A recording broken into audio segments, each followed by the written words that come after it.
Haleluya. Salam sejahtera, terima kasih Tuhan. Terima kasih buat Pak Ketua. Hari ini saya tugas saudara apa namanya? Ya, puji Tuhan. Memang sudah mulai teman-teman hamba Tuhan di Banten mengerti bahwa perlu fotografer khusus gitu loh. Jadi supaya mereka doanya ibadahnya khusus. Kemarin ibadah vlog di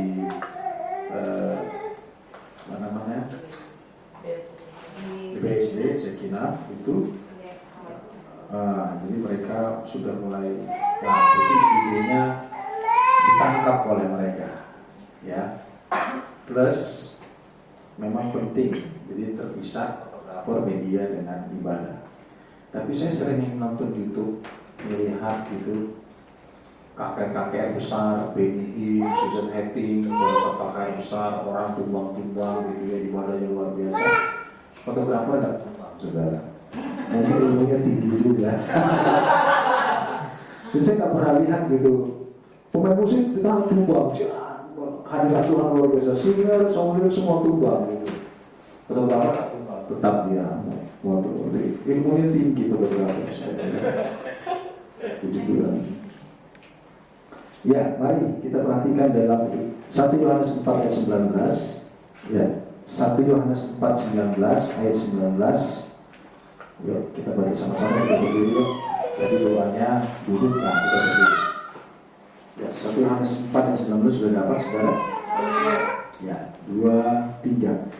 Kita mengasihi karena Allah lebih dahulu mengasihi kita. Amin, saudara, silakan dulu.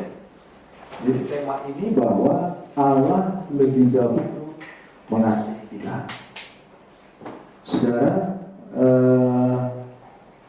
konteks kasih itu awal diperkenalkan oleh Yesus. Di saat Yesus berkhotbah bahwa nenek moyang kita dikatakan saudara mengenal hukum mata ganti mata, gigi ganti gigi. Oke lah. Kita mengasihi karena Allah lebih dahulu mengasihi kita. Kita belum kenal apa itu kasih. Kita belum kenal apa itu memperhatikan orang. Kita belum mengerti apa itu namanya mengampuni. Tetapi Allah sudah lebih dahulu mengasihi kita. Coba kita perhatikan Roma 5 ayat 8. Roma 5 ayat 8. Ada yang bisa baca? Roma 5 ayat 8. Ya. Akan tetapi Allah menunjukkan kasih-Nya kepada kita oleh karena Kristus selamat untuk kita ketika kita masih berdosa. Ya, terima kasih. Ketika kita masih berdosa, Tuhan sudah mengasihi kita, sudah menunjukkan kasih-Nya. Kristus sudah mati bagi kita ketika kita pun masih berdosa, masih hidup barbar, masih belum mengenal apa itu kasih, masih egois, masih mementingkan diri sendiri, masih mengandalkan perasaan. Tuhan sudah lebih dahulu mengasihi kita. Ya, ketika kita masih berdosa. Jadi ini jelas bahwa kasih itu ternyata bukan inisiatif kita. Kasih itu tidak berasal dari manusia. Ya, saya rasa Kejadian atau Keluaran berkata bahwa karena pikiran manusia hanyalah kejahatan.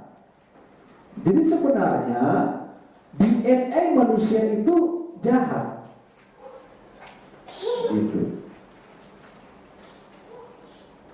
DNA manusia itu sebenarnya adalah kejahatan. Nanti kita ke sana. Coba kita perhatikan dulu dalam Keluaran 20 ayat 2. Ayo, ada bisa baca? Keluaran 20 ayat 2. Keluaran 20 ayat 2. Akulah Tuhan Allahmu yang membawa engkau keluar dari Mesir, dari tempat perbudakan. Ya. kasih. Dijelaskan dia yang membawa bangsa Israel.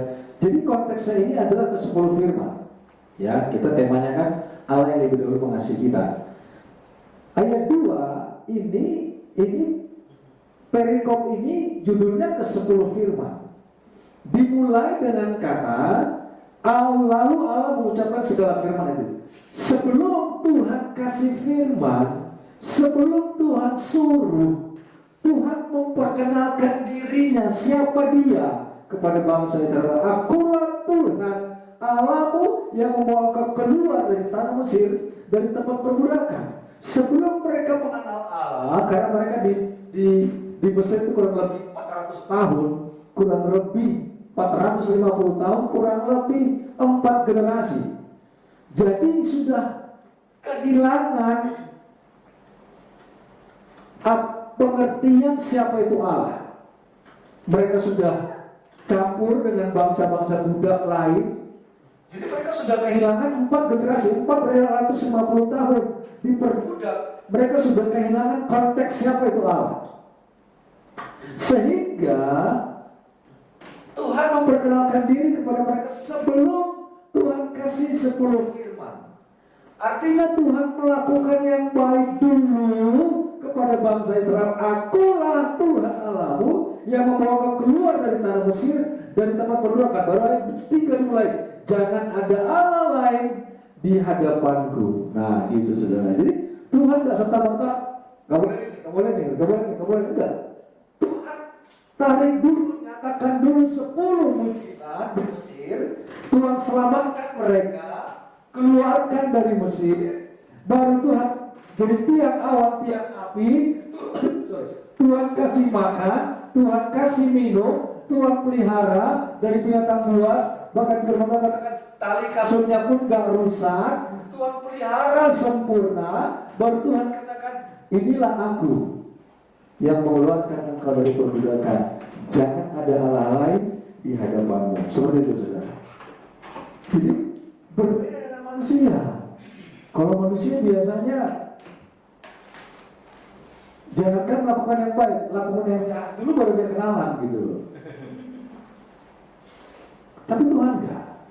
Pertanyaan pada saat Tuhan menyampaikan 10 firman ini, kita tahu bangsa Israel itu sedang menyembah apa? Lembu emas. Nah, Tuhan mau kasih mereka firman, sudah dipelihara dengan baik, mereka malah sedang menyembah lembu emas. Saudara, konteks kasih itu, kalau kita mengasihi orang lain, memperhatikan orang lain, membantu orang lain, menolong orang lain, mereka balas budi, itu normal. Tetapi kalau kita sudah bantu orang lain, mendoakan orang lain, menolong dia, mengangkat dia, memberkati dia, dia tampar kita, nah, itu baru konteks kasih yang Yesus punya. Jadi kalau mau bilang, saya ingin kasih seperti kasih Yesus, ya itu harus mengalami dulu. Kasih yang baik, Tuhan orang tampar kita, itu baru konteks kasih yang sejati. Kalau kita melakukan yang baik kepada orang melakukan yang baik kepada kita, itu normal. Ya kan? Apalagi kalau di hamba Tuhan kan, kita teman, kasih makan dan sebagainya, dia baik lagi kepada kita, aman-aman terkendali, dikasih posisi, jabatan, ketua ya, paling hal yang biasa. Tapi kalau lakukan yang baik, dia balas nggak baik, biasanya ya udah, gak usah kenal lagi, gak usah. Saudara, oleh karena itu Tuhan sangat wanti-wanti. Kita kembali kepada konteks.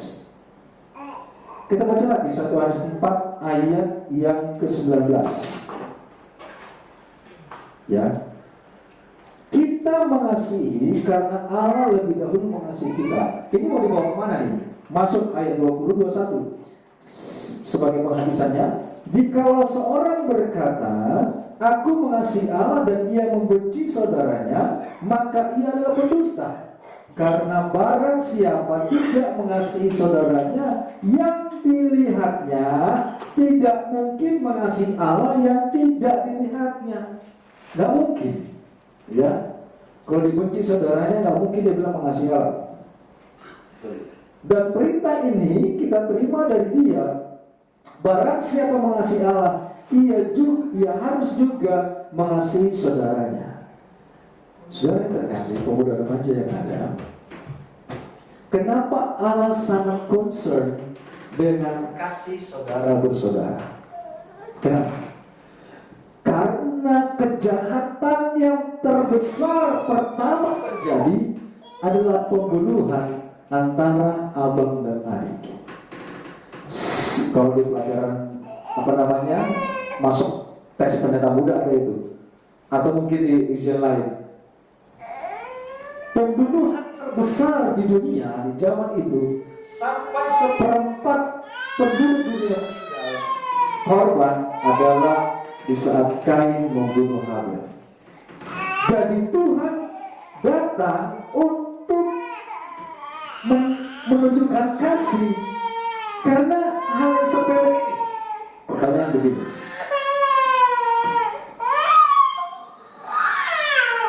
Kain dan Habel itu menjadi pelajaran penting bagi kita bahwa ternyata iblis ambil bagian dalam saudara bersaudara.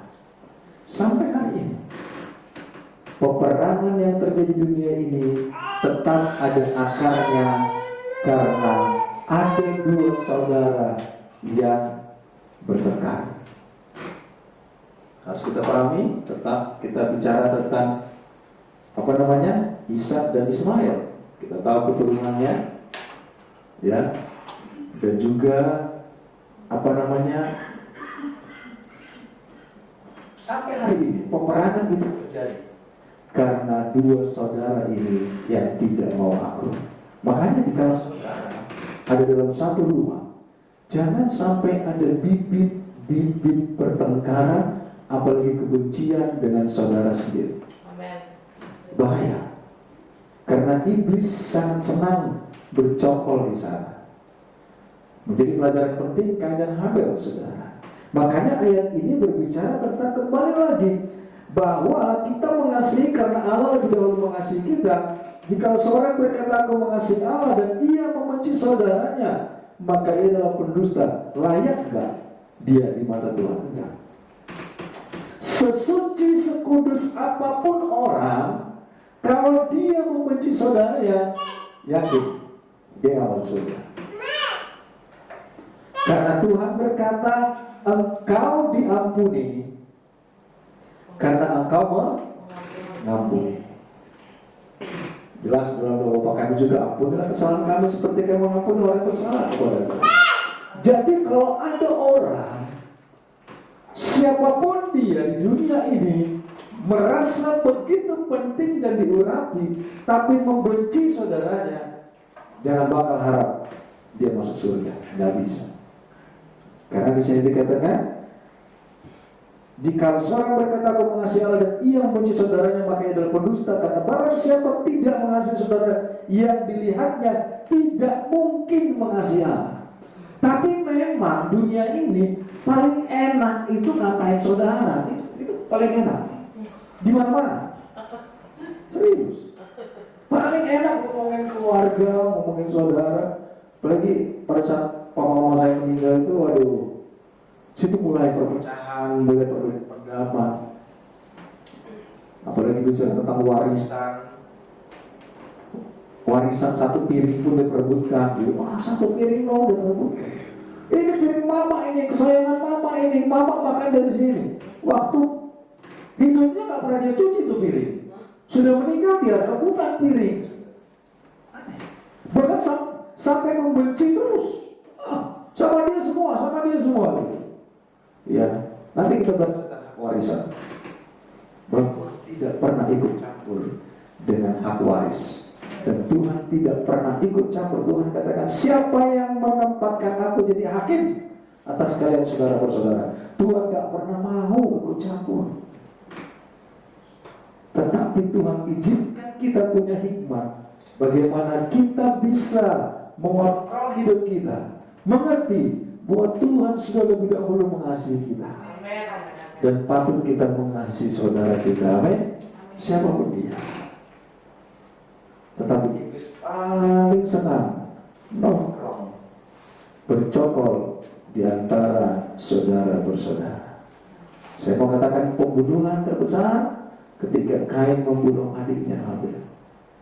Sampai hari ini perang dunia itu karena apa? Perang antar saudara. Emang Korea Utara sama Korea Selatan gak saudara? Saudara.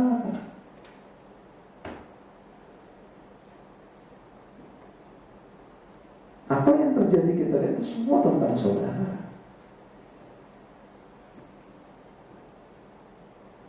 Seorang filsafat Yunani pernah berkata bahwa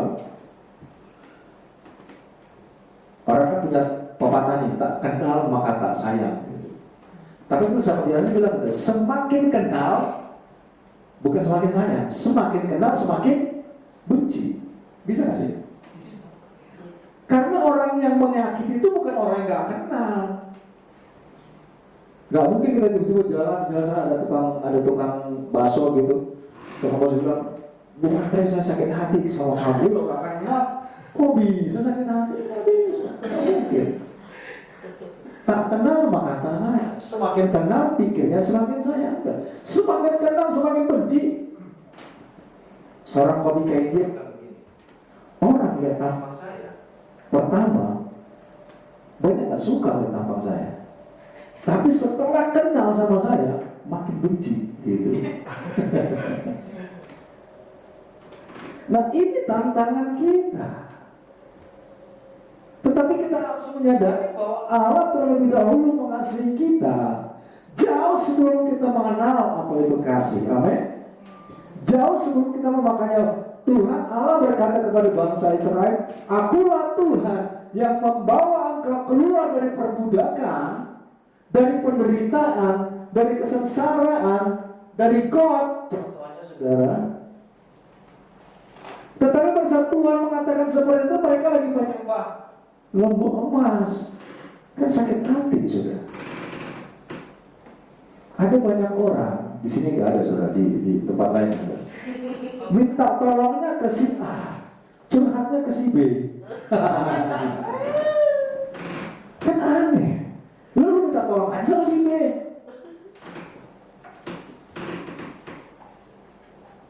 Artinya, saudara, mari kita menunjukkan bahwa Allah itu sudah jauh lebih dahulu mengasihi kita.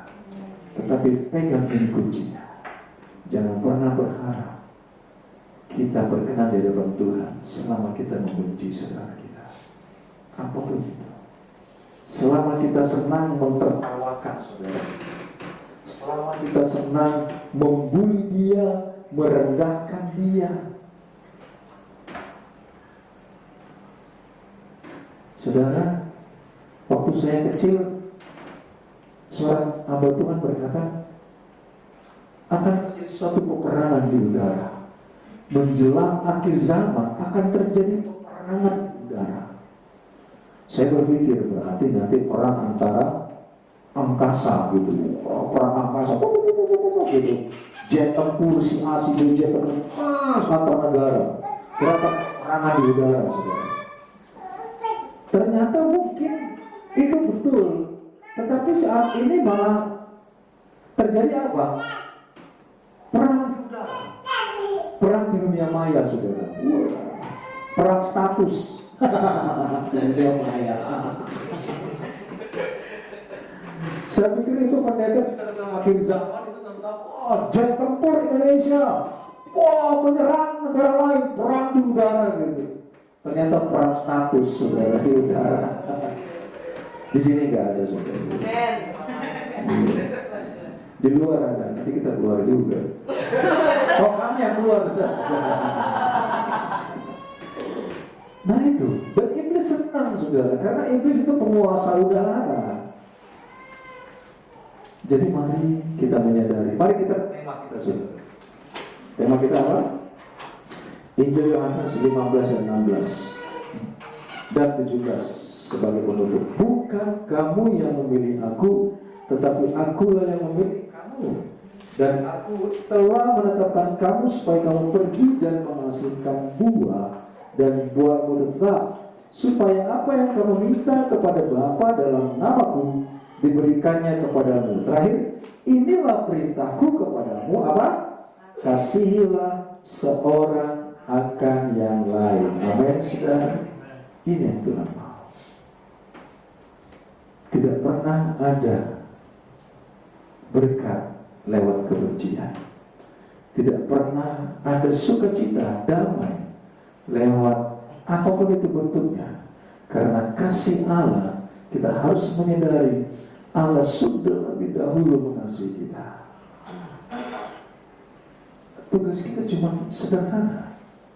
Kasih Tuhan lewat apa? Lewat saudara yang kita bisa lihat, yang kita bisa lihat dengan mata kita.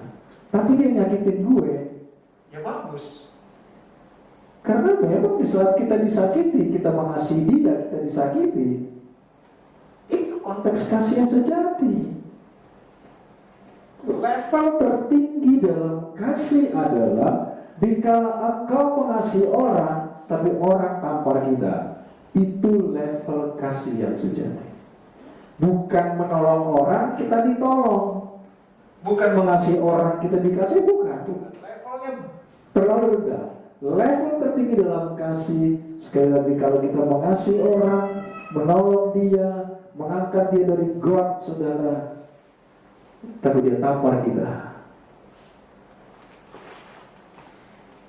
dengan tangan yang sudah kita beri, tangan yang sama yang menampar kita, mulut yang sama yang bilang terima kasih kepada kita, mulut yang sama yang membicarakan kita dari belakang. Itu konteks kasih. Kalau kita sudah sampai di sana, berarti kita sudah ada di jalur yang benar. Amin, saudara. Mari kita berdiri.